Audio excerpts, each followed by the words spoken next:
ikut Pak Apa Ibu Fahri, Masni? Apa judulnya Ibu Masni? Bisa. Oh, merekam nih.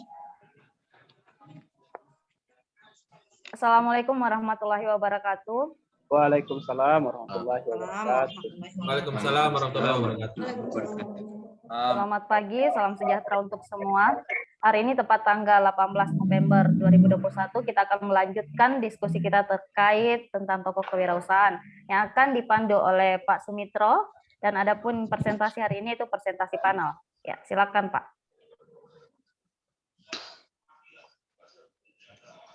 Langsung diambil alih. Ya, silakan. Oke. Bismillahirrahmanirrahim. Assalamualaikum warahmatullahi wabarakatuh. Alhamdulillahirabbil alamin. Puji syukur marilah kita panjatkan kehadirat Allah Subhanahu wa taala. Salam serta selawat semoga tetap tercurahkan kepada Nabi Allah Muhammad sallallahu alaihi wasallam.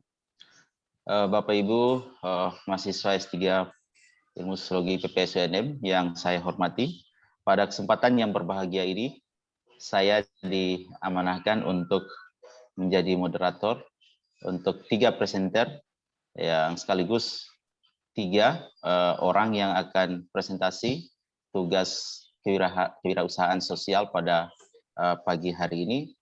Dan adapun yang akan presentasi pada kesempatan pagi ini, yang pertama Saudari Nismawati, yang kedua Ibu Masni, dan yang ketiga Ibu Andi Hardianti. Untuk kesempatan pertama, saya berikan kesempatan pada Ibu Nismawati untuk membahas salah satu tokoh kewirausahaan sosial, Goris Mustaqim, dengan tema mengajak pemuda untuk membangun bangsa dari desa melalui Asgar Muda. Waktu dan kesempatannya saya persilakan pada Ibu Nismawati. Ya, terima kasih atas kesempatannya Pak. Izin share screen.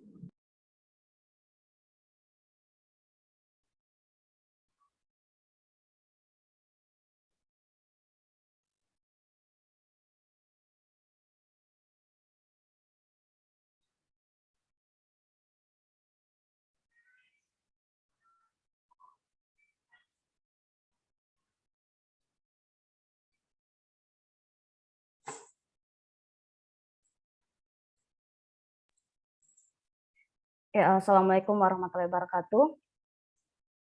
Terima kasih atas kesempatan yang diberikan kepada saya. Adapun yang akan saya presentasikan yaitu terkait tokoh kewirausahaan, yaitu Goris Mustaqim, dengan tema mengajak pemuda untuk membangun bangsa dari desa melalui Asgar Muda.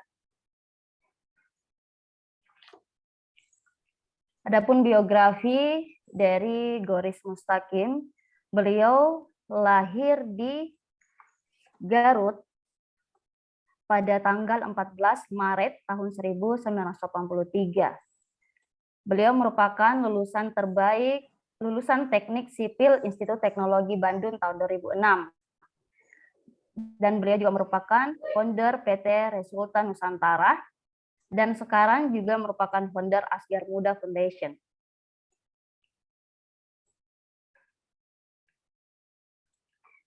Latar belakang timbulnya Asgar Muda atau asli Garut Muda, yaitu Asgar Muda dilatar belakangi maraknya urbanisasi dengan harapan mereka pergi ke kota mampu merubah nasibnya. Di mana di sini dilatar belakangi 2 objek, itu ada urbanisasi dengan kemiskinan kota dan ketertinggalan desa. Pada kenyataannya, masyarakat yang melakukan urbanisasi tidak sesuai dengan apa yang mereka harapkan. Sehingga muncullah masalah baru seperti kemiskinan kota dan ketertinggalan desa. Maka dari itu Goris Mustaqim bermisi aktif untuk membentuk Asgar Muda atau Asli Garut Muda.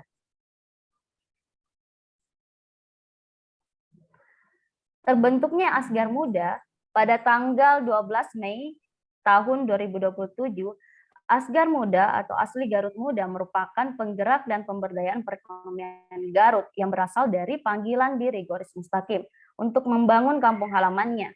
Goris mengaktualisasikan komitmennya membangun Garut melalui 3 pilar atau 3 kegiatan berfokus program, yaitu di bidang pendidikan, kewirausahaan pemuda, dan pemberdayaan masyarakat melalui keuangan mikro dengan Baitul Mal Takmil sebagai model kelembagaan layanan keuangan yang dipilih. Di mana kegiatan Asgar Muda yaitu adanya pembangunan desa, membangun desa melalui pendidikan.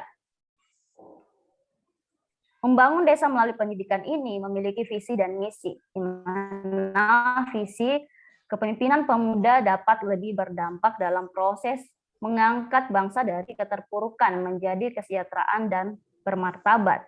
Adapun misinya menumbuh kembangkan semua potensi sumber daya manusia Garut agar memiliki dan menjaga nilai-nilai kepribadian dan budaya Garut guna memunculkan komitmen mengabdi terhadap daerahnya.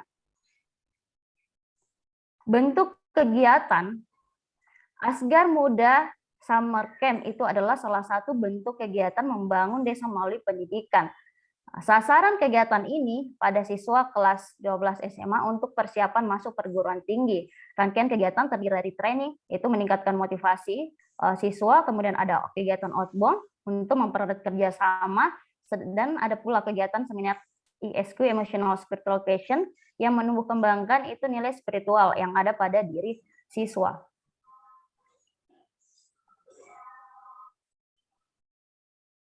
Selanjutnya kegiatan yang dilakukan oleh Asgar Muda yaitu merancang strategi kaderisasi sejak dini. Di mana merancang strategi kaderisasi sejak dini yaitu dilakukan untuk menjaga nilai-nilai kepemimpinan organisasi. Rancangan tersebut dituangkan ke dalam sebuah rumusan bernama Grand Design Kaderisasi atau GDK yang dibuat dan ditetapkan dalam Musyawarah Besar atau MUBES tahun 2009. Nilai yang ditanamkan adalah kepemimpinan dan tanggung jawab. Adapun bentuk kegiatan yaitu untuk dapat melahirkan generasi yang mengarahkan perubahan pada kebaikan. Bentuk kegiatannya adalah membina kader dalam program Asgar Muda Summer Camp. Kegiatan selanjutnya yang dilakukan adalah menghidupkan ekonomi lokal dengan kewirausahaan dan keuangan mikro.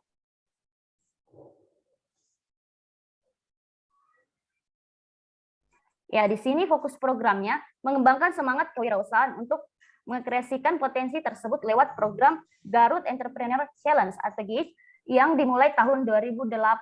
Ia tidak sekedar lomba yang mencari ide atau rencana bisnis, tetapi juga memberikan pelatihan dan mentoring untuk peserta terpilih. Kemudian mempertemukan mereka dengan pebisnis yang lebih besar dalam rangka mengakselerasi pertumbuhan bisnis mereka. Saat itu terdapat 5 wirausahaan muda yang dibina. Adapun bentuk kegiatannya, potensi lokal Garut terkenal dengan akar wangi dan pohon sengon. Goris Mustaqim melakukan penelitian untuk mengembalikan semangat wirausaha petani. Kemudian menggandeng stakeholder dalam penyediaan sumber bahan bakar berkelanjutan dengan mudah dan murah untuk industri kecil dan menengah. Goris Mustaqim juga menawarkan investasi pada perkebunan kayu. Ya, adapun kegiatan yang dilakukan selanjutnya memberdayakan masyarakat melalui Baitul Mal Tanwil atau BMT. Fokus program BMT adalah sebuah model lembaga keuangan mikro berbasis syariah yang memiliki unit sosial untuk mengelola dana zakat, infak, sedekah, dan wakaf, serta unit ekonomi yang memberikan masyarakat akses terhadap layanan simpanan dan pembiayaan. BMT mengamalkan prinsip syariah, dianggap cocok dan sesuai dengan karakter masyarakat yang mayoritas muslim. Adapun bentuk kegiatan pada tahun 2010, BMT Pasirwangi didirikan bekerja sama dengan BMT One untuk mendampingi sistem dan metode. Tahun 2012, Asgar Muda mendirikan BMT baru di Banjarwangi. Saat ini BMT Asgar sudah memiliki dari 850 pemanfaat. Ya. Kegiatan selanjutnya yang dilakukan Asgar Muda yaitu memperluas dampak melalui advokasi kebijakan. Fokus program setelah mengevaluasi perjalanan sejak tahun 2007 sampai dengan tahun 2009, ini data dari jurnal ataupun artikel yang diperoleh terkait Goris Mustaqim, didapat peran tahun dari 2007 sampai dengan 2009 ditemukan bahwa setiap program pada masing-masing pilar kegiatan mengandung irisan dalam hal elemen masyarakat dan pemangku kepentingan atau stakeholder yang terlibat. Akhirnya muncul gagasan untuk menyatukan dan menyinergikan seluruh pemegang kepentingan untuk melangkah bersama dan memberikan solusi sesuai dengan peran, maka muncullah penyelenggaraan Garut Summit. Bentuk kegiatan penyelenggaraan Garut Summit dihadiri oleh tokoh masyarakat, pakar sebagai bidang komunitas pemerintah dan pemuda ini. Lahirlah kesempatan bersama dalam bentuk piagam Garut Summit. Acara puncak dilakukan dengan penyelenggaraan gelar Garut Summit yang merupakan ajang seni budaya dan wadah UKM-UKM Garut mempromosikan produk kreatif mereka. Kedepannya Goris Mustaqim akan mengelola Asgar Muda sebagai sebuah social enterprise dengan pola hibrid. Sumber pendapatan lembaga berasal dari gabungan antara sumber dana sosial seperti donasi, zakat, infak, sedekah, dan dana CSR, serta dana komersial yang terutama berasal dari kegiatan bisnis di bawah Asgar Muda seperti budidaya pohon dan akar wangi. Ya, kesimpulan dari Goris Mustaqim yang pelopor dari Asgar Muda memberikan semangat generasi muda untuk jauh lebih berkarya, memberikan perubahan bagi negeri. Dengan semangat gigih, Goris mengaktualisasikan komitmennya membangun Garut melalui 3 pilar kegiatan atau fokus program. 3 pilar kegiatan itu adalah di bidang pendidikan, kewirausahaan pemuda, dan pemberdayaan masyarakat melalui keuangan mikro dengan Baitul Mal wa Tamwil sebagai model pengembangan layanan keuangan yang dipilih. Di sini dapat dilihat bahwa nilai-nilai dan cara pandang yang ditanamkan oleh Asgar Muda melalui kegiatannya itu adanya ketekunan dalam memberikan motivasi dan inovasi yang baru serta semangat bagi generasi muda untuk jauh lebih berkembang dalam mengembangkan potensi diri terkhusus dalam berjiwa kewirausahaan, di mana mengembangkan ide-ide kreatif dan aktual dalam melihat peluang kondisi suatu daerah untuk memberikan perubahan yang lebih maju. Terima kasih. Demikian dari presentasi tokoh kewirausahaan yaitu Goris Mustaqim. Assalamualaikum warahmatullahi wabarakatuh. Oke, terima kasih untuk presenter pertama. Pas 10 menit waktu yang digunakan. Dan saya langsung persilakan pada presenter kedua, Ibu Masni. Dan saya berikan kesempatan waktu 10 menit juga. Dan kepada Ibu Masni saya persilakan.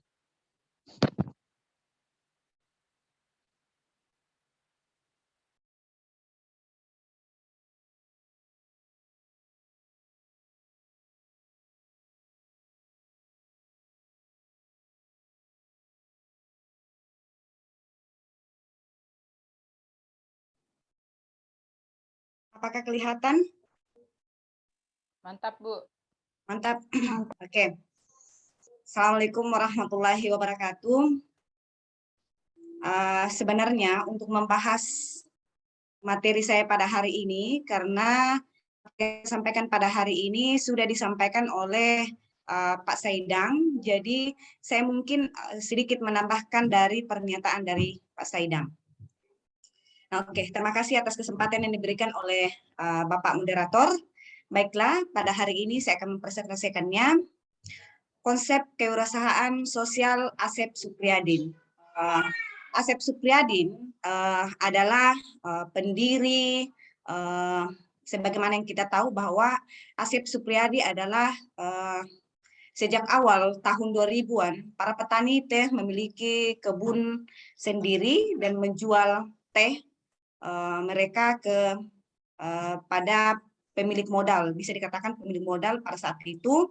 Mereka hanya menjalankan usahanya secara sendiri-sendiri. Akan tetapi semenjak tahun 2008, PTPN meningkatkan standar bahan baku mereka untuk hanya menerima yang punya sertifikat.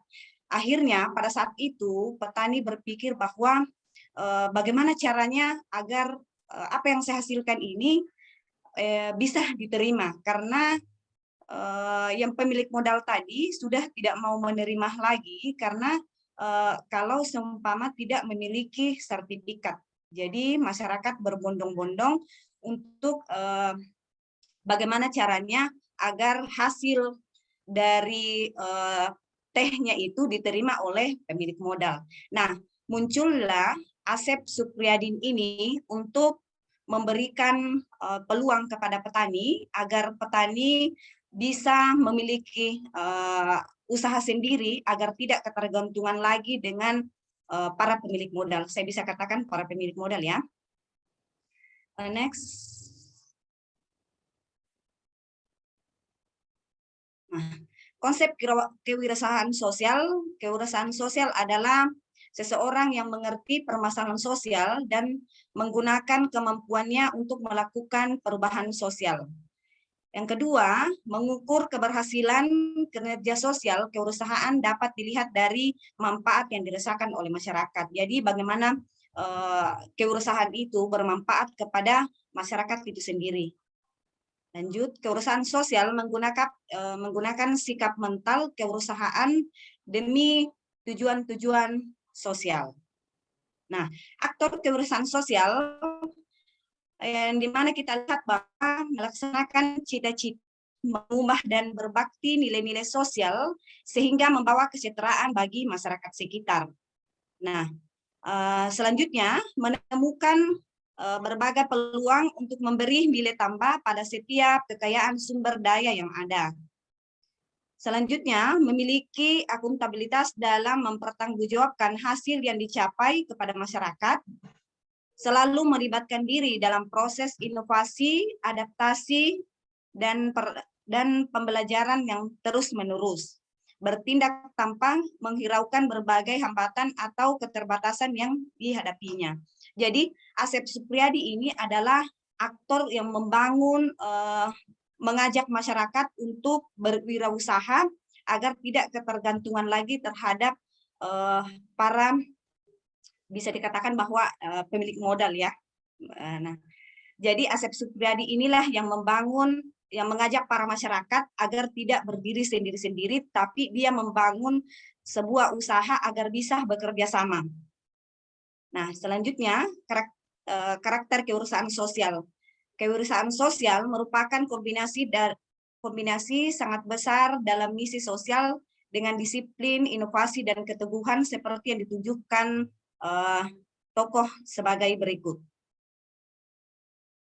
Asep Supriyadi, pendiri KCU Putra Mekar bersama petani lainnya pada 9 Maret 2009 yang memiliki jumlah anggota sebanyak 454 dengan lahan perkebunan seluas 4.651 hektar.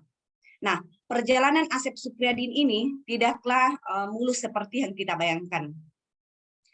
Nah, tetapi sebagai seorang pemimpin para petani, Asep Supriyadi menyadari bahwa untuk meningkatkan kesejahteraan anggotanya, koperasi harus bisa memfasilitasi pengelolaan pucuk teh yang dihasilkan anggotanya. Misalnya teh kemasan agar nilai tambah dari produk teh tersebut dapat dinikmati oleh petani itu sendiri, agar bisa merasakan bahwa inilah hasil yang saya hasilkan dari kebun teh saya. Untuk itu, koperasi perlu memiliki pabrik sendiri. Namun untuk membangun pabrik membutuhkan dana besar dan iuran para petani tidak mencukupi. Oleh karena itu, Asep Supriyadi memulai langkah untuk membuat teh iron dalam kemasan dengan cara meminta bahan daripada deyong manggung. Nah, bahan jadi tersebut dibuat kemasan dengan penjamin pasar avalis dari Kartabumi, yaitu Koperasi Bina Warga. Nah, produk teh ini dalam kemasan tersebut ditampilkan dalam festival tahun 2011 di Bali. Ternyata respon terhadap teh itu cukup baik, sehingga koperasi ini berniat untuk mengembangkan usaha teh kemasan ini dengan lebih luas. Karena melihat bahwa bagaimana respon orang-orang terhadap teh yang dihasilkan, sehingga koperasi yang dibuat oleh Asep Supriyadi dikembangkan kembali dan meminta bantuan kepada Dinas Koperasi Jawa Barat. Namun untuk mengakses dana tersebut dibutuhkan lembaga penjamin. Nah, dan ternyata lembaga yang ditunjuk oleh pemerintah Provinsi Jawa Barat bermasalah. Akhirnya proses pengajuan dana tersebut putus di tengah jalan. Nah, tetapi KCU Putra Mekar kembali menjalankan aktivitasnya. Jadi dia tidak putus semangat ketika misalnya mengalami down, tapi dia akan bangkit kembali untuk membangun Putra Mekar dan menjalankan kembali seperti biasanya. Cobaan berat kembali pada tahun 2013 ketika PTPN secara sepihak memutuskan untuk menghentikan pembelian pucuk dari KCU Putra Mekar. Alasan pastinya tidak diketahui persis, namun Pak Asep menduga keputusan tersebut diambil karena pucuk teh yang dihasilkan oleh kebun teh milik PTPN sudah mencukupi kebutuhan perusahaan. Keputusan ini jelas memberatkan petani pada saat itu karena itu mereka memiliki pabrik sendiri sebelum membeli pucuk yang lain. Selama ini hasil pucuk teh mereka dijual kepada satu pembeli, yaitu Dayung Manggung PT PN 8. Tujuan koperasi untuk mensejahterakan petani pun menjadi sangat sulit untuk tercapai. Nah, tetapi beruntungnya KCU Putra Mekar memiliki pemimpin yang rajin bergaul dan bersilaturahmi dengan siapapun tanpa memandang siapapun. Jadi silaturahminya memanjangkan rezeki, bisa dikatakan melalui koleganya di lembaga Nirlaba BEWI. Asep Supriyadin bertemu dengan para Alexander Supit, CEO sekaligus pemilik PT Sariwangi. Nah, dari pertemuan tersebut, Pak Asep Supriyadin memutuskan untuk meminjam sejumlah dana bagi koperasi melalui perusahaan yang dimilikinya. Dana itu untuk membeli pabrik bekas dan merenovasinya kembali dalam menggunakan untuk pengelolaan pucuk basah menjadi teh kering. Jadi sebelum usaha Asep Supriyadi ini berkembang, jadi mengalami juga pasang surut sebelum menjadi perusahaan Putra Mekar yang lebih baik lagi dan masyarakat petani ikut bekerja di dalamnya. Oke. Selanjutnya, semangat kreativitas inovasi adalah representasi dari hasil yang dilakukan oleh Asep Supriyadi. Nah, yang terakhir adalah siapa bilang petani Indonesia tidak punya pabrik sendiri? Siapa bilang petani Indonesia tidak bisa mengelola usaha? Buktinya, KCU Putra Mekar memiliki pabrik teh Iron, produsen teh yang penikmatnya membuat siapa saja kepincut, termasuk kita pada hari ini warga negara Indonesia. Saya kira penikmat teh juga. Nah, kata terakhir yang disampaikan oleh Asep Supriyadin, koperasi teh milik bersama, kalau nggak dimajukan bersama, nanti gimana? Sekian dan terima kasih. Assalamualaikum warahmatullahi wabarakatuh. Oke, terima kasih Bu Masni yang sudah mempresentasikan tugasnya. Pas 10 menit juga. Dan saya langsung berikan kesempatan yang terakhir pada Ibu Andi Hardiani untuk menggunakan waktu yang maksimal 10 menit. Saya persilakan. Oke, terima kasih Pak Sumitro untuk kesempatannya. Baik, saya akan men-share screen tentang Muhammad Al-Fatih Timur, yaitu seorang pengusaha yang mengembangkan usaha tentang Kitabisa Kopi.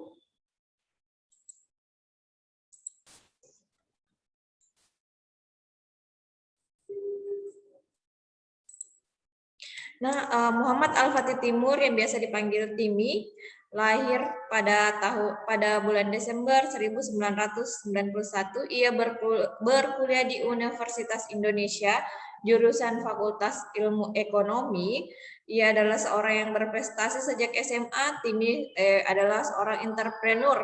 Timi sempat berkarir sebagai peneliti di Indonesia Social Enterprise Association, yaitu AXI.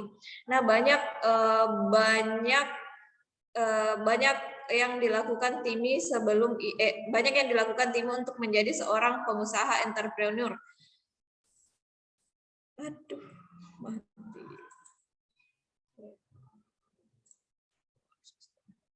Nah, kita bisa ini yang dibentuk oleh Muhammad Al-Fatih Timur atau biasa dipanggil Timi yang dikenal dengan Kitabisa.com merupakan salah satu platform sosial enterprise yang menjadi fasilitator penggalangan sebesar 5% dari total donasi di sebuah kampanye kecuali kampanye bencana alam dan zakat. Dengan model ini Kitabisa.com bisa fokus mengembangkan teknologi dan layanan untuk terus mempermudah kegiatan penggalangan dana dan donasi di Indonesia.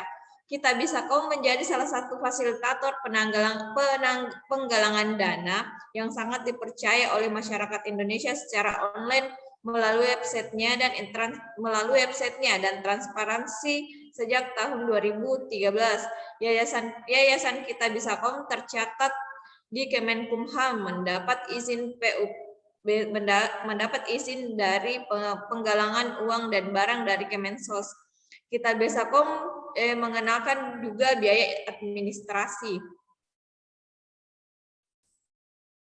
Kitabisa.com mulai mengepakkan sayapnya membuka penerimaan 5 zakat untuk disalurkan kepada lembaga zakat yang telah bekerja sama terlebih dahulu, seperti Dompet Duafa, Rumah Zakat. Kitabisa.com merupakan salah satu perusahaan yang bergerak di bidang sosial enterprise dengan memanfaatkan kemajuan ilmu teknologi sebagai pengelola keuangan yang mengumpulkan dana berbasis digital, yaitu crowdfunding atau yang dikenal dengan istilah financial technology atau fintech. Kitabisa.com sebagai social enterprise dalam mewujudkan falah agar tercapai kesejahteraan dunia akhirat. Kitabisa.com menggunakan metode yang inovatif dan cocok untuk menarik minat berdonasi dari kalangan generasi Z. Kitabisa.com menggunakan metode influencer marketing sebagai salah satu marketing mereka dengan harapan dapat menarik lebih banyak minat dari generasi Z. Apalagi bisa kita lihat sekarang kebanyakan influencer lah yang membuat kebanyakan itu produk lebih laku, apalagi Kitabisa.com kemarin bekerja sama Rahel V-nya untuk menggalang dana di saat ada bencana-bencana. Nah, Tami biasanya bekerja sama dengan Rahel V-nya untuk mendonasikan. Setelah Rahel V-nya melakukan pembukaan donasi lewat biasanya sosmednya, yaitu Instagramnya Rahel V-nya biasanya digunakan untuk membuka donasi di saat ada bencana alam. Makanya sekarang kami lebih sering menggunakan influencer di saat mereka membuka penggalangan dana. Kitabisa.com ini merupakan situs program sosial untuk menyalurkan donasi dan menggalang dana dari donatur kepada mereka yang membutuhkan. Kitabisa.com menggunakan metode yang inovatif dan cocok untuk menarik minat berdonasi di kalangan generasi Z atau generasi muda. Kitabisa.com menggunakan influencer marketing sebagai salah satu metode marketing mereka dengan harapan dapat menarik banyak minat, di mana kebanyakan dari mereka lebih banyak menghabiskan waktu mereka pada internet. Inovasi kampanye Kitabisa.com ini menggunakan metode influencer marketing sebagai salah satu metode marketing mereka.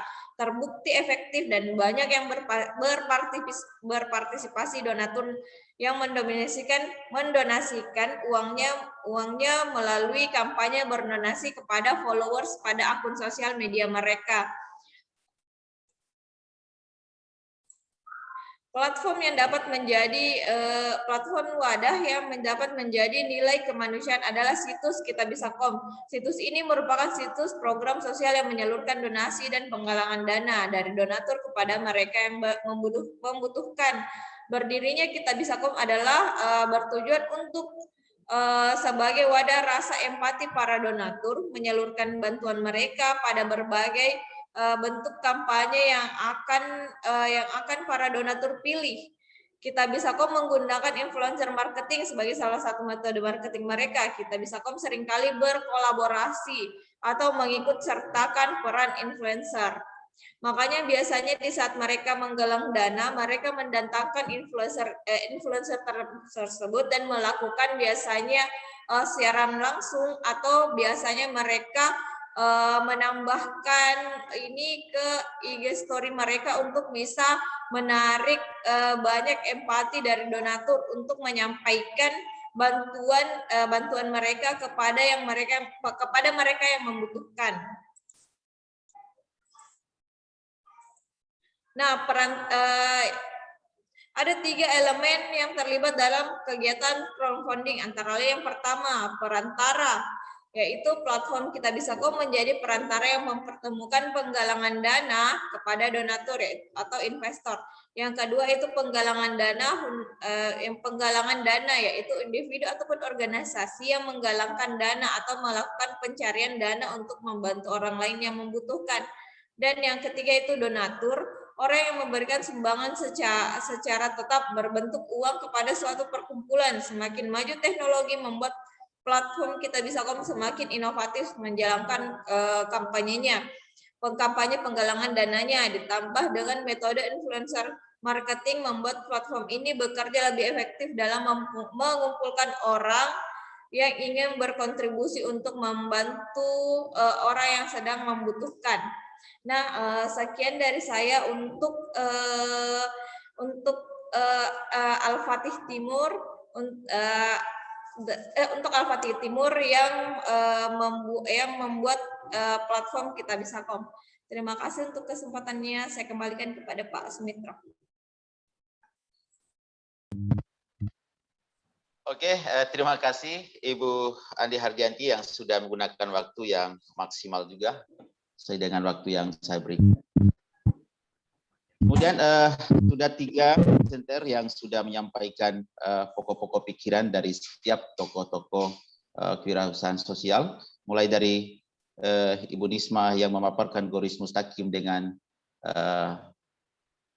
yang terkenal Asgar mudanya, kemudian Ibu Masni yang membahas tentang Asep Supriyadi dengan konsep KSU Putra Mekar, kemudian Ibu Andi Hardianda,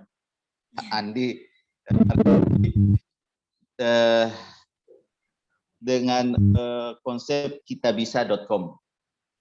Dan ketiga sudah menguraikan pokok-pokok pikiran dari ketiga tokoh kewirausahaan sosial. Oleh karena itu saya meminta kepada Bapak Ibu sekalian untuk memberikan pendapat, masukan, sekaligus pertanyaan untuk melengkapi pertemuan kita pada pagi hari ini. Saya membuka dan kesempatan untuk Ramlah Pak. Ramlah Pak. Silakan Ibu Ramlah, ditujukan kepada siapa? Okay. Bismillahirrahmanirrahim. Assalamualaikum warahmatullahi wabarakatuh.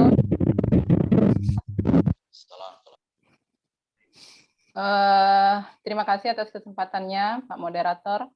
Yang pertama mungkin untuk Bu Nisma ya, untuk tokoh Goris ini kan salah satu yang beliau kelola itu adalah pengelolaan keuangan mikro ya. Kira-kira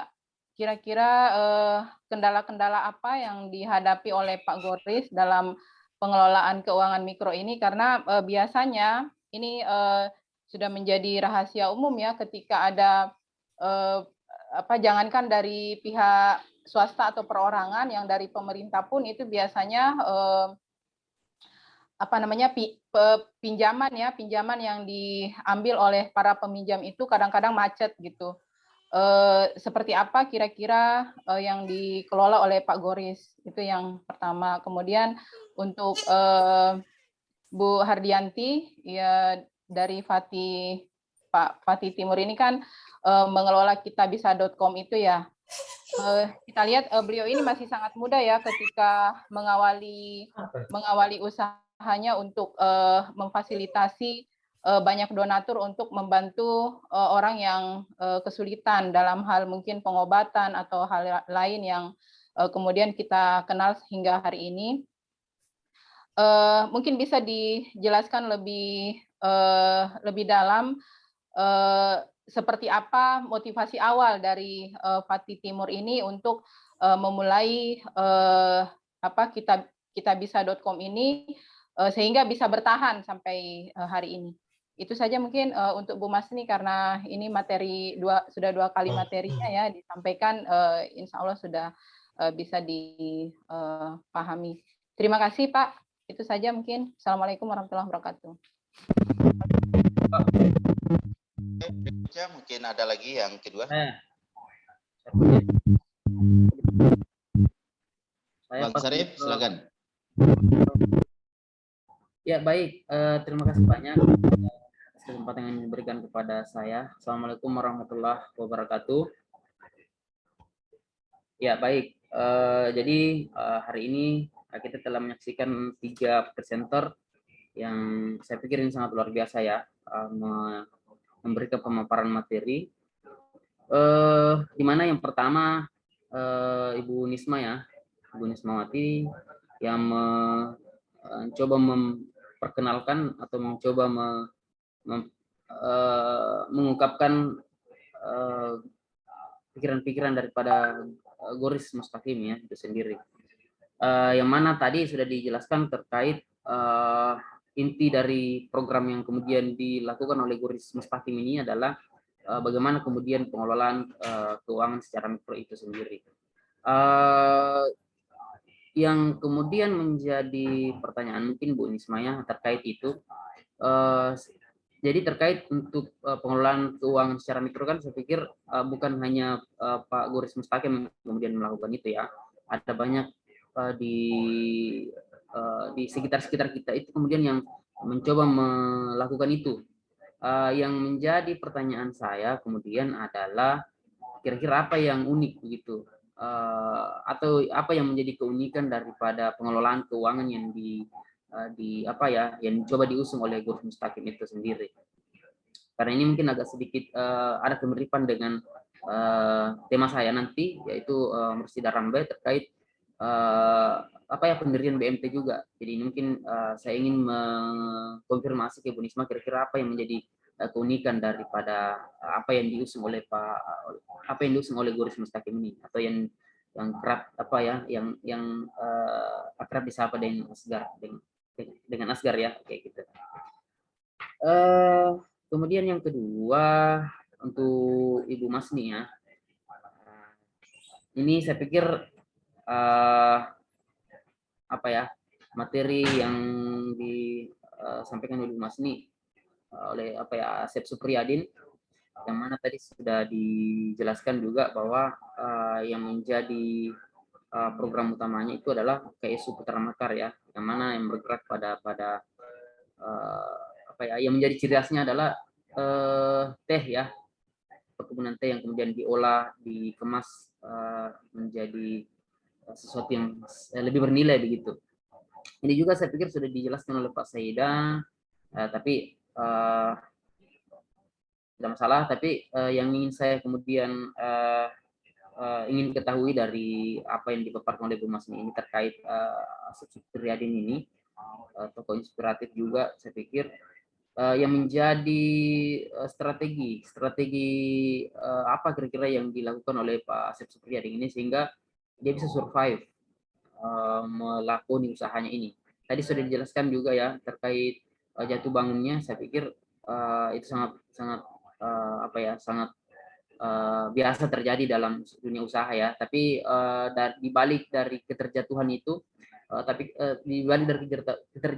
kan biasanya ada terselip usaha-usaha strategis yang kemudian membuat kita bisa survive. Mungkin itu saja Bu untuk Mas Ni, bisa disampaikan barangkali ada bisa menjadi inspirasi ini buat kita juga nanti barangkali ada yang ingin mencoba melakukan usaha atau mungkin sudah ada yang melakukan itu dan ingin menerapkan atau mengadopsi strategi-strategi yang kemudian dilakukan oleh Pak Asep Supriyadin itu. Itu aja mungkin untuk Mas Ni. Dan untuk yang terakhir untuk Ibu Hardianti, yaitu Al-Fatih Timur ya, yang mana yang menjadi yang menjadi usungannya adalah kitabisa.com ya.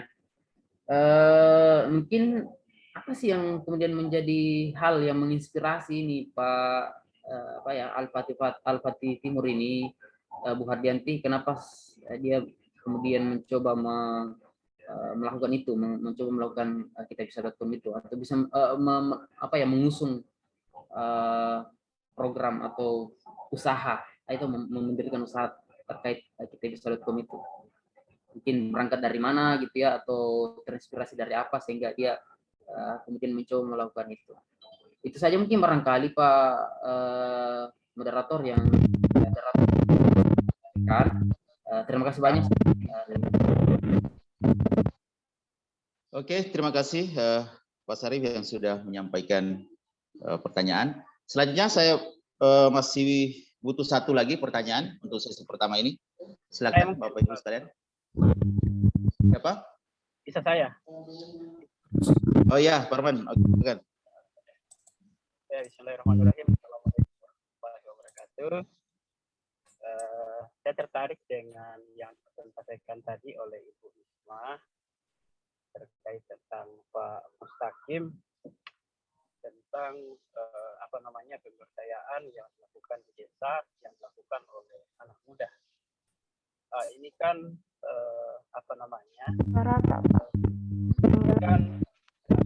Kasih suaranya. Halo. Suaranya. Halo, suaranya. Oke. Halo. Kedengaran kami? Mantap. Oke deh. Terkait dengan anak muda yang kemudian terjun ke desa untuk melakukan pengolahan, saya kira ini mungkin ada tantangan-tantangan yang dihadapi oleh kaum muda ini, apalagi terjun ke desa itu, saya kira butuh persiapan yang matang. Maka mungkin ada referensi yang didapat oleh Ibu Nisma. Kira-kira tantangan-tantangan apa yang didapat dalam pengolahan yang ada di desa yang dilakukan oleh anak-anak muda ini. Mungkin itu saja, Pak Mitro. Terima kasih. Oke, terima kasih sekalian yang sudah memberikan komentar sekaligus memberikan pertanyaan kepada 3 presenter. Di sini saya sudah catat ada sekitar 7 ya. Ada sekitar 6 pertanyaan yang sudah disampaikan. 3 pertanyaan untuk Ibu Nisma dan 1 untuk Ibu Masni dan 2 untuk Ibu Andi Hardianti. Saya langsung persilakan pada Ibu Nisma juga dulu untuk memberikan tanggapan balik terkait dengan pertanyaan yang sudah diajukan. Silakan Ibu Nisma.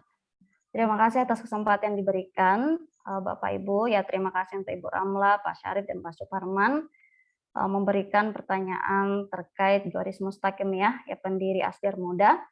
Di sini tadi pertanyaan dari Ibu Ramlah itu mengenai keuangan mikro ya, kendala-kendala apa yang dihadapi oleh Goris Mustaqim.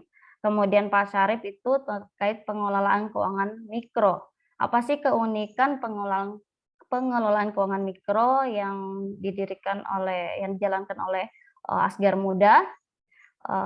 Kemudian Pak Suparman itu tantangan apa yang dihadapi dalam menjalankan kegiatan Asgar Muda ya, yang tidak mudah untuk mengubah suatu desa menjadi maju gitu kan, tantangan-tantangan apa yang dihadapi. Untuk pertama dari pertanyaan Ibu Ramla itu kendala-kendala apa yang dihadapi oleh Goris Mustaqim atau Asgar Muda. Seperti yang tadi saya paparkan bahwasanya sejalan dengan semakin dinamisnya iklim kewirausahaan di Garut sejak tahun 2008, Goris menyadari perlunya lembaga keuangan ya untuk mendukung kegiatan ekonomi di tingkat lokal. Lembaga keuangan tersebut akan difokuskan untuk membantu wirausaha lokal yang potensial namun masih terkendala pendanaan. Dengan itu pada awal tahun 2010 mereka secara tak sengaja bertemu dengan beberapa tokoh masyarakat di Kecamatan Pasirwangi yang menyampaikan keinginan bekerja sama dengan pola pemberdayaan melalui Baitul Mal wal Tamwil atau BMT, yaitu sebuah model lembaga keuangan mikro yang berbasis syariah yang memiliki unit sosial untuk mengelola dana zakat, infak, sedekah, dan wakaf, serta unit ekonomi yang memberikan masyarakat akses terhadap pelayanan simpanan dan pembiayaan. Adapun kendala-kendala yang dihadapi Asgar Muda ini yaitu Dari segi pengembalian dana ya, dari segi pengembalian dana dan mencari sponsor yang itu merupakan suatu kendala sangat susah didapatkan dalam pencarian sponsor untuk mendukung kinerja dari kegiatan Garis Mustaqim ataupun Asgar Muda. Selain daripada itu, yaitu ketika ada masyarakat yang melakukan kerjasama dengan Baitul Ma'tami, itu ada kekurangannya, yaitu mungkin dana yang minim, yang sedikit, yang tidak sesuai dengan yang diinginkan. Tetapi dengan adanya kekurangan ataupun kendala itu, tetap Garis Mustaqim dan tim ataupun organisasinya mengupayakan untuk meminimalisir kendala-kendala yang dihadapi dengan mencari sponsor yang sesuai dengan potensi dari Garut itu minyak wangi dan kayu sangon ya. Kemudian pengelolaan keuangan mikro, apa sih yang unik dari Asgar Muda ini ya? Mungkin yang unik dari Asgar Muda ini, pengelolaan keuangannya itu memberikan rasa simpati kepada masyarakat ya, untuk lebih terkait sukarela untuk lebih mengembangkan sesuai dengan modal utama dari pembangunan keuangan masyarakat ini, tidak memaksakan gitu ya, tidak memaksakan dengan adanya hibrid gitu, percampuran antara entah itu sakaf, infak, sedekah ataupun wakaf yang diberikan untuk membangun keuangan-keuangan yang ada di Garut ini. Kemudian Pak Suparman, tantangan apa yang dihadapi dalam pengelolaan kegiatan yang dihadapi oleh Asgar Muda ini? Tantangannya itu untuk kaderisasi ya, mengkader generasi-generasi muda yang ada di Garut itu memang sulit, sehingga melaksanakan suatu kegiatan campuran kayak BOM untuk merekrut anak-anak generasi muda, untuk mengarahkan, untuk memberikan inovasi inovatif, arahan dari segi moral, dari segi spiritual, sehingga mereka terpacu untuk meningkatkan motivasi keinginan mengubah desanya gitu. Itu tantangannya untuk mencari kaderisasi. Itu salah satu yang menjadi kesulitan dari Garis Mustaqim sebagai ketua ya, sebagai pencetus dari Asgar Muda. Karena untuk mempengaruhi seseorang itu tidak dengan begitu mudahnya, sehingga perlu ada pendekatan khusus kayak suatu kegiatan outbound dengan adanya penerapan nilai-nilai kepemimpinan dari suatu kegiatan tersebut. Maka disitulah merupakan kesulitan dari pembentukan Asgar Muda ini untuk merubah desa menjadi lebih baik. Mungkin sekiranya seperti itu, Pak. Pak Bu, terima kasih. Oke, terima kasih Bu Nisma yang sudah memberikan jawaban dari 3 pertanyaan. Kemudian saya persilakan pada Ibu Masni untuk memberikan jawaban dari pertanyaan Pak Sarif. Silakan Bu Masni.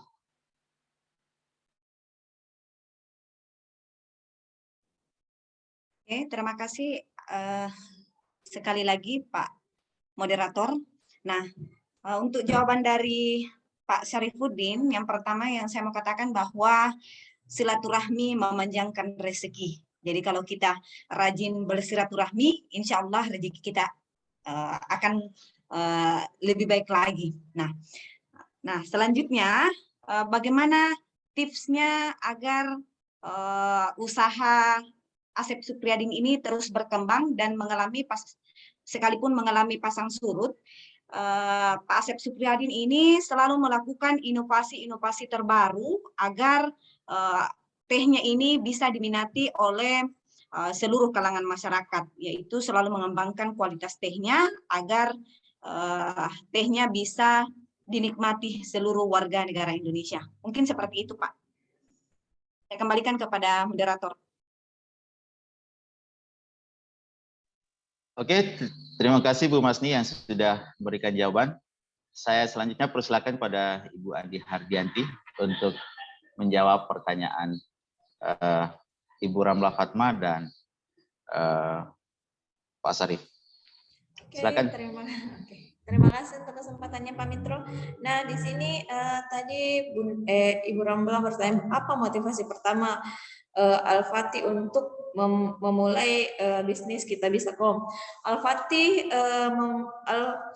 motivasi Al-Fatih di awal membuka Kitabisa.com ini dari melihat banyaknya orang yang ingin berdonasi pada saat ada bencana, tetapi orang-orang ini tidak tahu di mana harus mendonasikan uangnya untuk membantu orang-orang yang terkena bencana atau orang-orang yang membutuhkan, karena kebanyakan tempat berdonasi yang mereka tahu itu tidak transparan, sehingga Al-Fatih berpikir harus membuat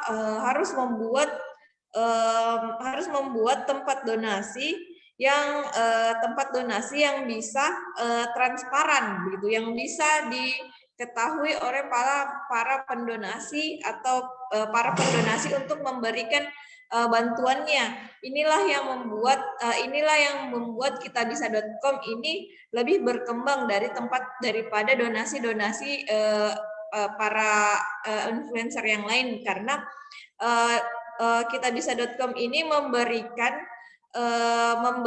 bantuan, menerima donasi, lalu memberikan donasi ini kepada orang yang dibutuhkan dengan secara transparan, sehingga para pendonasi ini makin terpercaya begitu, mempercayakan donasinya kepada Kitabisa.com, sehingga Kitabisa.com sampai saat ini semakin lama semakin berkembang karena begitu banyak orang yang mempercayakan donasinya kepada Kitabisa.com.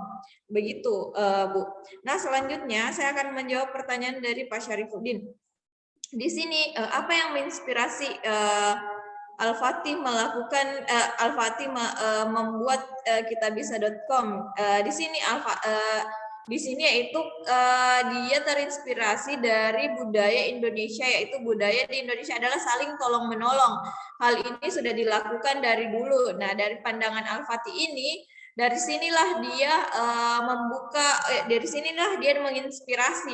Dari tolong menolong inilah dia terinspirasi untuk membuat Kitabisa.com, sehingga dari bantuan kecil menjadi besar dan membesar seperti sekarang yang bisa dikenal oleh orang-orang. Begitu Pak Syarif.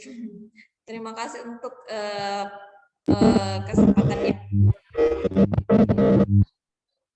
Oke, terima kasih Ibu Andi Hardianti yang sudah memberikan jawaban.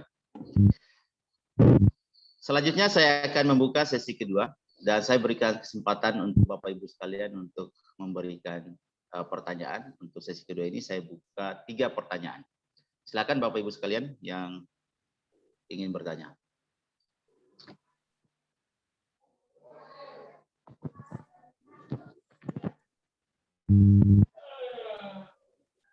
Saya Pak Mitro.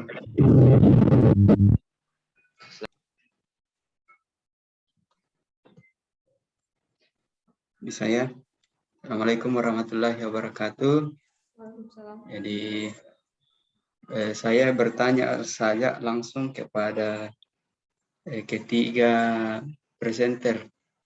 Jadi dalam pikiran saya itu begini, bahwa yang dilakukan oleh 3 tokoh ini, Pak Goris, kemudian Al-Fatih dengan Pak Asep, ketiga-tiganya itu adalah wirausahawan sosial dan mereka berhasil dalam gerakan-gerakan yang mereka lakukan. Jadi Pak Asep misalnya seperti yang saya presentasikan tempoh hari, dia itu menggerakkan petani. Begitu juga dengan siapa tadi yang pertama? Goris. Pak Goris ya, Pak Goris. Ya, Pak Goris. Dia juga melakukan usaha itu, jadi menghidupkan sektor pertanian itu yang langka, sebenarnya langka di kalangan akademisi sekarang dibahas tentang itu.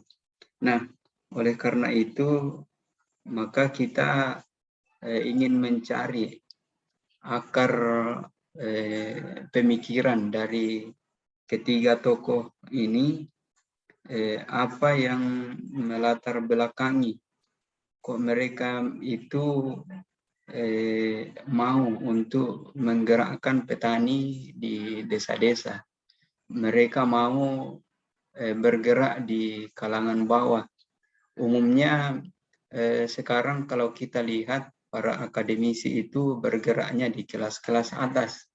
Jadi jarang sekali kita temukan sekarang orang-orang itu ya para akademisi yang mau memperhatikan kelas-kelas bawah. Mungkin di kelas kita ini harapannya seperti itu, bahwa kita nanti seperti pendekar yang turun gunung. Sekarang kita ini berguru tingkat tinggi, tetapi nanti sasaran dari perkuliahan kita adalah bagaimana menggerakkan masyarakat di tingkat bawah. Oleh karena itu, kritis yang kita bangun di sini adalah kritis untuk membangun kelas ataukah masyarakat kelas bawah. Nah, mungkin kita ingin mengetahui lebih dalam lagi tentang bagaimana mereka membangun tradisi keilmuannya, ataukah tradisi kebiasaan-kebiasaan apa yang mereka lakukan sampai mereka itu mau sekali untuk membangun petani, mau sekali untuk memberdayakan masyarakat bawah. Ada mungkin sisi-sisi yang belum didapat di mata kuliah di kampus misalnya, yang mereka peroleh di lingkungan sosial. Kira-kira apa itu sehingga mereka itu begitu bersemangatnya untuk menghidupkan kelas-kelas bawah ini, karena terus terang ini kan tidak elit kalau seperti ini. Jadi menggerakkan kelas bawah itu tidak elit. Ya, keuntungan materialnya berapa saja. Kalau misalnya kita berhitung keuntungan materi, itu pasti tidak akan banyak. Selain itu tentu mungkin karena ada spirit agama yang ikut seperti itu, seperti yang disampaikan di Umasni, itu kan bersilaturahmi itu membuka pintu-pintu rezeki, seperti itu. Jadi kira-kira bagaimana mereka ketiga tokoh ini menanamkan keyakinan kepada dirinya bahwa apa yang mereka lakukan itu betul-betul untuk kepentingan bersama.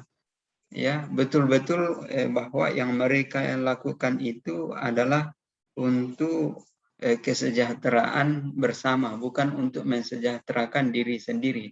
Karena itu yang sulit, apalagi sekarang ini kan kita itu berada di tengah budaya, ya katakan budaya materialis, budaya kapitalis, yang mana hampir semua aspek-aspek kehidupan itu kita alamatkan kepada kepentingan-kepentingan materialis.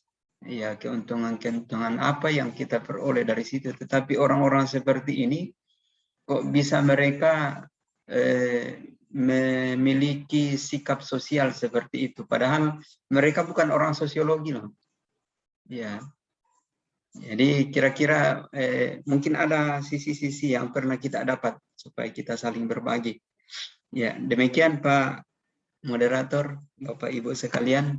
Ya, terima kasih. Terima kasih Pak Saidang yang sudah menyampaikan pertanyaan sekaligus komentar terkait dengan tiga tokoh yang sudah dipaparkan oleh tiga presenter. Oleh selanjutnya Bapak Ibu yang lain yang ingin komentar juga dan sekaligus memberikan pertanyaan, silakan.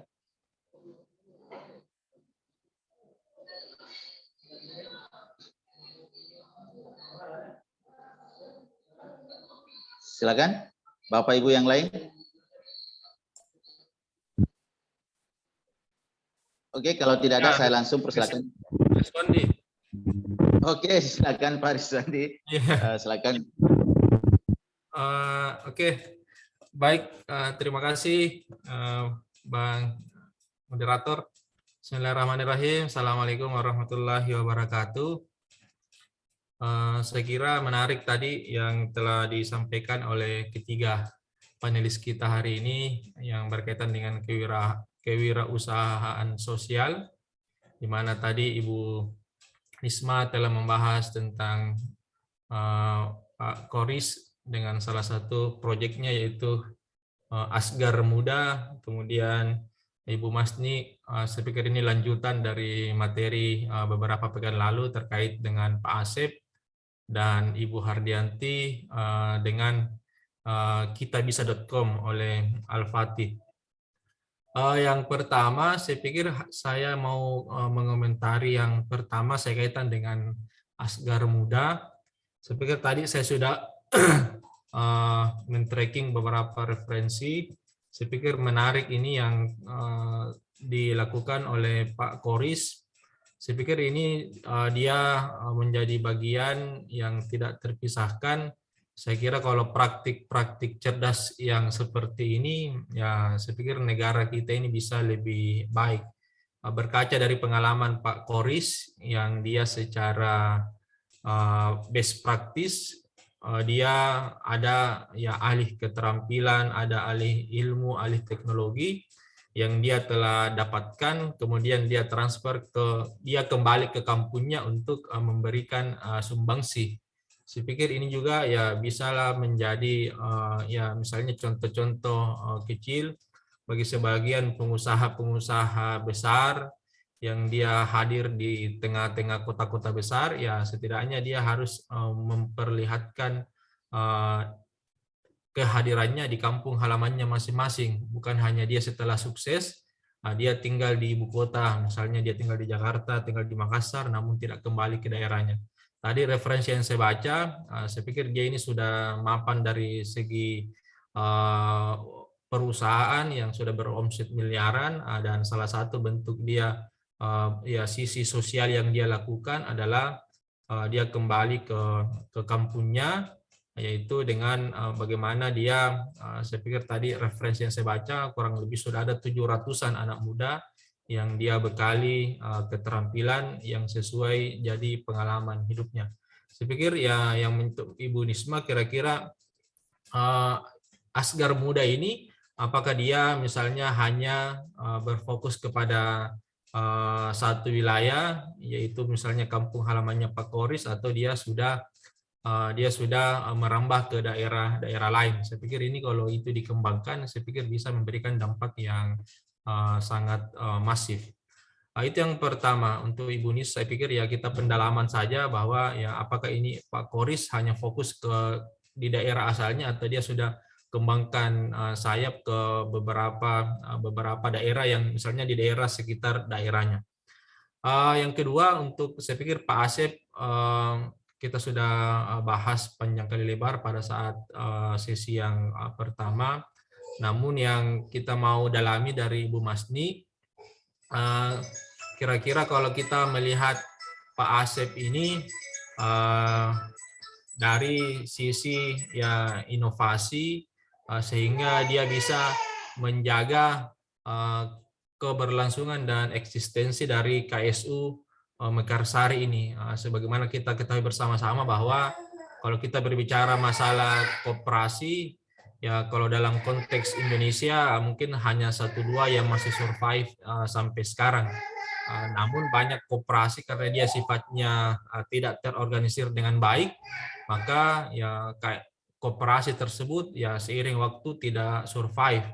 Saya masih ingat pada saat masih kecil, ya di daerah saya ya sangat geger itu yang namanya, mungkin Pak Saida masih ingat apa itu kospin kalau tidak salah itu. Kospin. Ya kospin di Pindrang. Saya masih ingat itu orang-orang di ya termasuk saya punya nenek, dia itu hasil panennya panen padi, panen ubi, berkarung-karung itu uang dibawa ke Pindrang. Memang awalnya ya sejahtera dia punya anggota, namun pada akhirnya ya dia berakhir pada kebangkrutan, dan saya pikir itu memberikan impact yang sangat besar. Saya pikir itu dari untuk Ibu Masni bagaimana ya keberlangsungan eksistensi KSU Mekarsari saat ini. Kemudian yang terakhir untuk Ibu Hardianti, saya pikir menarik ini dari kitabisa.com. Saya pikir ini berkaitan, beririsan langsung dengan kajian yang sementara saya dalami terkait masalah gotong royong.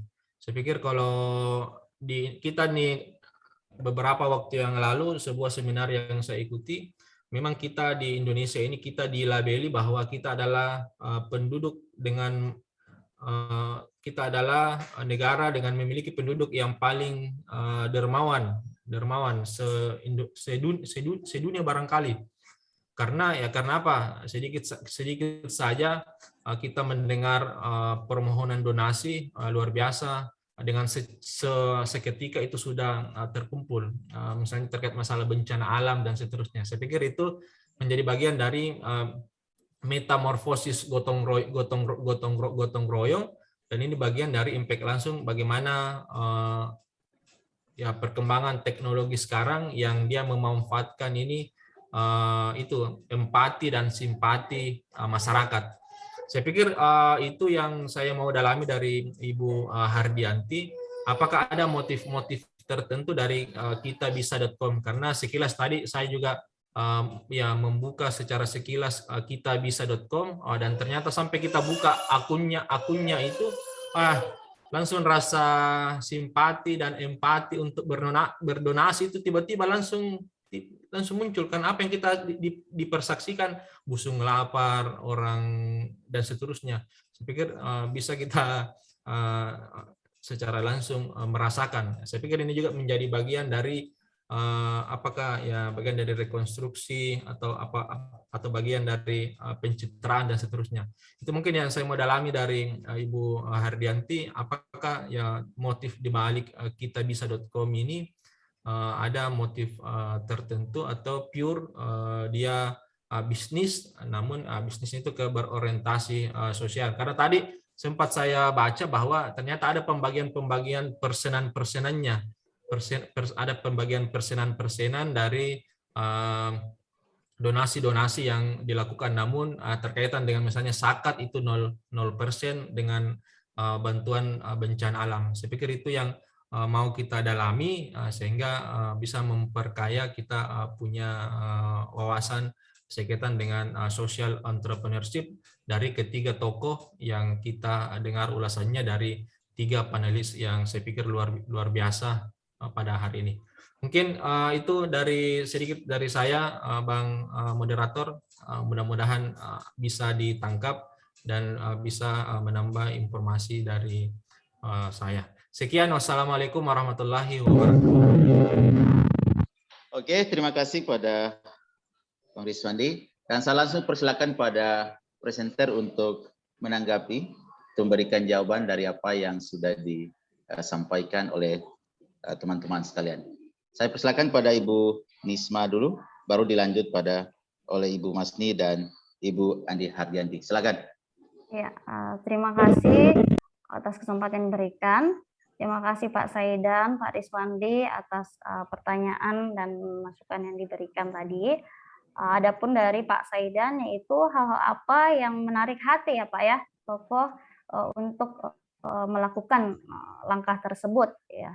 Kemudian ada Pak Rizwandi, apakah hanya fokus pada wilayahnya saja itu di Garut ataukah ada yang lain ya dalam kegiatan Asgar Muda ini ya. Sebagaimana dari founder Goris Mustaqim, yaitu menggagas 3 pilar ya, fokus program di mana fokusnya pada pendidikan, kewirausahaan muda dan pemberdayaan masyarakat.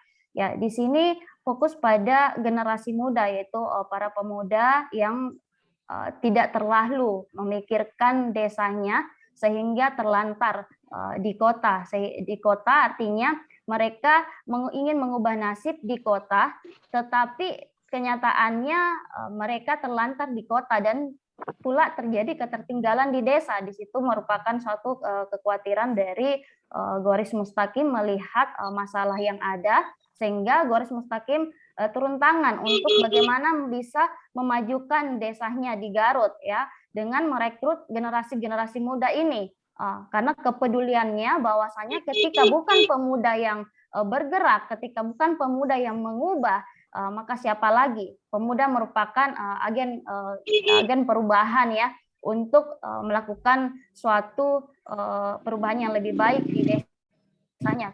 Sehingga dari itu diterapkannya pendidikan, ya, pendidikan untuk merekrut generasi muda ini mulai dari SMA dengan adanya suatu kegiatan menerapkan nilai-nilai kepemimpinan, kemudian menerapkan nilai spiritual untuk saling peduli, menghadapi segala tantangan yang ada. Dari situ dulu merekrut dari generasi muda dulu.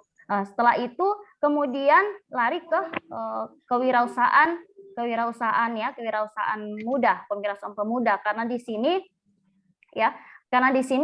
kita melihat bahwasanya Garut itu penghasilan sumber daya alamnya itu sangat kuat di kayu, ya, penghasilan kayu sangon dan minyak wangi. Dulu Garut itu merupakan sumber penghasilan minyak wangi dan kayu sangon itu terbesar dunia, tetapi karena ketertinggalan masyarakatnya yang kurang sadar akan pengelolaan itu, maka menurun. Disitulah juga Goris Mustaqim mengkader generasi muda untuk melakukan penelitian, dan penelitiannya itu disebarkan dan menulis buku agar masyarakat dunia tahu bahwasanya Garut memiliki sumber daya alam yang sangat yang bisa dimanfaatkan untuk pundi-pundi keuangan masyarakat daerah Garut itu. Maka di situ juga menjadi kepedulian dari Goris Mustaqim untuk mengelola sumber daya alam yang ada di Desa Garut, ya, dengan adanya pengelolaan keuangan mikro masyarakat, sehingga masyarakat petani bisa memanfaatkan diri untuk lebih meningkatkan perekonomian yang ada di Garut itu. Nah, kemudian adapun kegiatan-kegiatan yang dilakukan Goris Mustaqim terkait kepeduliannya melihat melihat kondisi desanya sangat tertinggal dibandingkan desa-desa yang lain. Jadi bagaimana Goris Mustaqim ini peduli terhadap masalah-masalah ketertinggalan yang ada di desanya, maka tertariklah hatinya untuk membentuk suatu organisasi Asgar Muda ini, ya, mensejahterakan masyarakat yang ada terkait dengan misinya itu menumbuh kembangkan semua potensi sumber daya manusia Garut agar memiliki dan menjaga nilai-nilai kepribadian dan budaya Garut, ya, guna memunculkan komitmen mengabdi terhadap daerahnya. Artinya mengabdi terhadap daerahnya ini menumbuh kembangkan potensi-potensi apa yang ada di daerahnya, baik itu masyarakatnya, generasi mudanya, ataupun masyarakat petani yang ada, untuk mensejahterakan daerah atau desa tersebut. Kemudian Asgar Muda ini apakah hanya berfokus pada di Garut saja? Tidak. Asgar Muda sudah menjaring keluar, yaitu daerah Bandung, daerah Jakarta, Riau, dengan adanya penanaman program atau pengaplikasian program dengan 3 fokus pilar ini sudah keluar, yaitu daerah Bandung, Riau, dengan bukan hanya pada pertanian saja, tetapi sudah pada UMKM kreatif, kemudian adanya wirausahaan lainnya seperti misalnya warteg, internet, itu sudah menjajaring,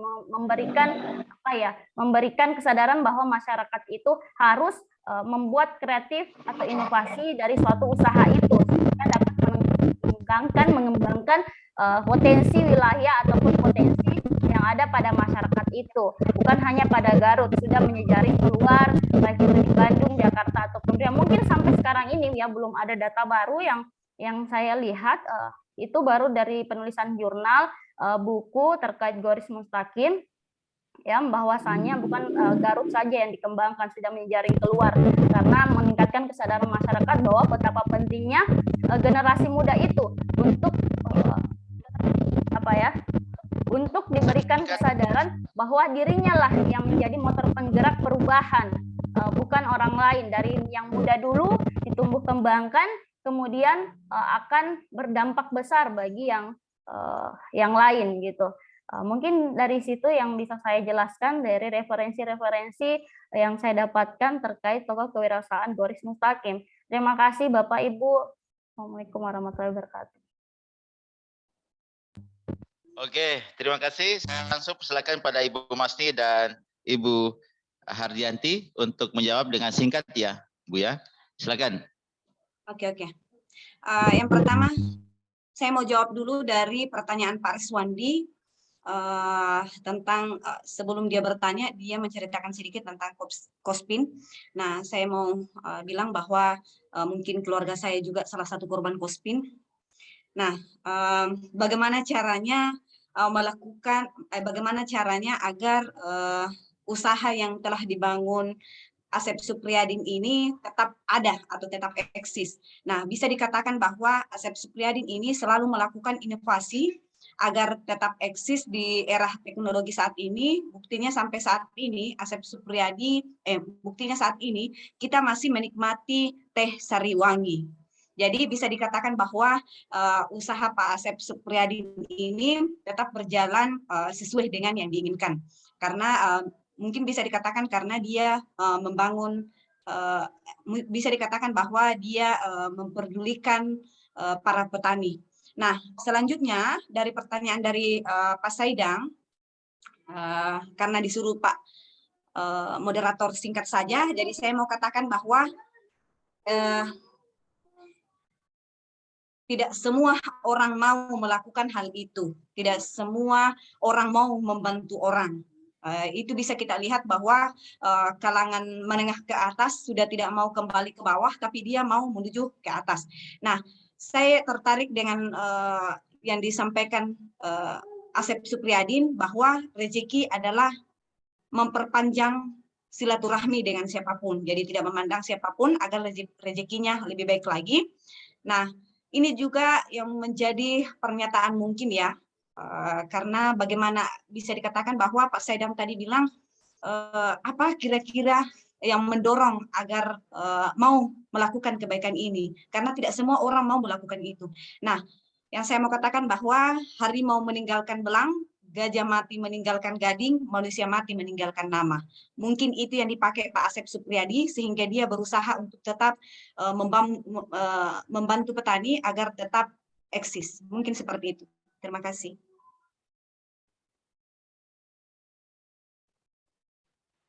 Oke, silakan Ibu Andi Haryanti.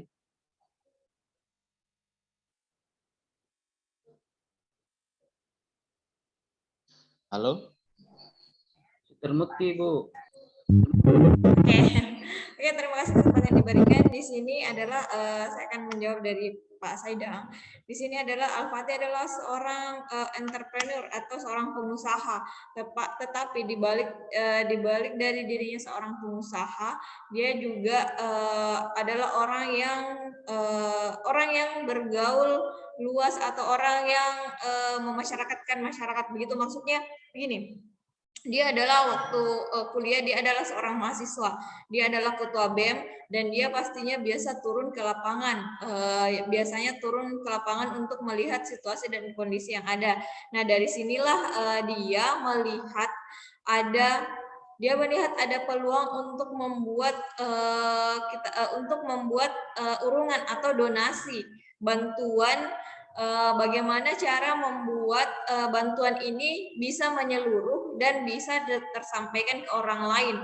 Makanya dia membuat urungan dulu. Di awal mulanya dia membuat urungan dulu. Lalu makin lama makin berkembang, dia lalu membuat ini kitabisa.com untuk membuka donasi yang lebih besar, bisa menyampaikan donasi kepada sasaran yang tepat, serta bisa membantu orang-orang yang membutuhkan dengan donasi ini secara transparan. Karena ketransparan inilah yang membuat donasi.com menjadi kepercayaan kebanyakan donasi untuk memberikan bantuannya. Nah, selanjutnya saya akan menjawab kepada Pak Rizwandi. Selain dia dia adalah seorang entrepreneur, otomatis dia adalah seorang pengusaha. Pastinya mungkin banyak sedikitnya yang dia terima dari uang donasi ini, itu bukan tidak menutup kemungkinan mungkin dia akan mengambil keuntungan, tapi di balik keuntungan yang diambil, dia telah juga membantu masyarakat secara luas, dia telah menyalurkan ke zakat, dia telah menyalurkan ke rumah duafa. Itu adalah pembagian-pembagian yang menurutnya mungkin itu yang terbaik yang bisa dia berikan kepada masyarakat. Itu jawaban dari saya, lebih dan kurangnya mohon dimaafkan karena saya juga masih belajar, Ibu. Terima kasih. Oke, terima kasih. kasih Ibu Handi Hardianti, dan ya sampaikan oleh ketiga presenter kita pada pagi menjelang siang ini, dan tentunya masih banyak hal-hal yang ingin digali oleh Bapak Ibu sekalian. Ya, saya yakin itu akan banyak sekali, namun kita dibatasi oleh waktu, ya. Oleh karena itu, pada kesempatan yang berbahagia ini, saya selaku moderator mengucapkan terima kasih pada tiga presenter dan Bapak Ibu sekalian yang mengikuti MK Kewirausahaan Sosial ini. Dan marilah kita menutup pertemuan ini dengan bersama-sama melafazkan hamdalah. Alhamdulillahirabbil alamin. Assalamualaikum warahmatullahi wabarakatuh. Waalaikumsalam warahmatullahi wabarakatuh. Ya, Bapak Ibu, terima kasih atas partisipasinya untuk hari ini, dan nantinya pertemuan berikutnya akan dilanjutkan presentasi terkait tokoh kewirausahaan. Terima kasih banyak Bapak Ibu semuanya, dan kita tutup. Assalamualaikum warahmatullahi wabarakatuh. Selamat siang.